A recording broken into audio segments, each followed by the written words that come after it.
நான் சொல்கிற tips follow பண்ணிங்கன்னா உங்களுக்கும் வீட்டிலேயே இவ்வளோ பர்ஃபெக்டான சீஸி கார்லிக் பிரெட் செய்யலாம். ஃபஸ்ட் ஒரு பேனில் கொஞ்சமாக ஆயில் ஆட் பண்ணி அது கூட கார்லிக் ரோஸ்ட் பண்ணி எடுத்துப்போம்.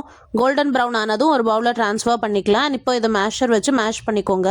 அண்ட் சாஃப்ட் அண்ட் பட்டர் தான் யூஸ் பண்ணணும், மெல்டட் பட்டர் யூஸ் பண்ண வேண்டாம், அதோட கன்சிஸ்டன்சி சேஞ்ச் ஆயிரும்.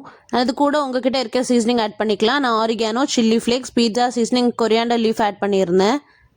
அண்ட் இப்போது ப்ரெட்டோட சைஸை ட்ரிம் பண்ணிவிட்டு நம்ம வச்சுருக்க கார்லிக் பட்டரை ஜென்ரஸாக ஆட் பண்ணிக்கலாம்.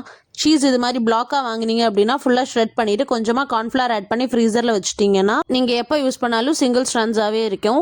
அண்ட் இப்போ நம்ம டோஸ்ட் பண்ணுறப்போ ஒரு பவுலில் கொஞ்சமாக வாட்டர் ஆட் பண்ணியிருக்கேன். அப்போ அந்த ப்ரெட் வந்து ஹார்ட் ஆகாமல் சாஃப்டாகவே இருக்கும், சீஸுமே பர்ஃபெக்டாக மெல்ட் ஆகி கிடைக்கும். அண்ட் இப்போ அந்த ப்ரெட்டு டோஸ்ட் ஆனதும் நம்ம ஃபஸ்ட் ஆட் பண்ணியிருந்த சேம் சீசனிங்ஸ் திரும்ப மேலே ஆட் பண்ணியிருந்தேன். நான் சொன்ன இந்த டிப்ஸ் அண்ட் ட்ரிக்ஸ் ஃபாலோ பண்ணி இந்த ரெசிபி உங்களுக்கு எப்படி டர்ன் அவுட் ஆச்சுன்னு எனக்கு கமெண்ட் செக்ஷனில் ஃபீட்பேக் கண்டிப்பாக ஷேர் பண்ணுங்கள். இன்னும் ரெசிபிஸ் வேணும்னா ஃப்ராஸ்டிங் பாரடைஸ் ஃபாலோ பண்ணிக்கோங்க. தேங்க்யூ.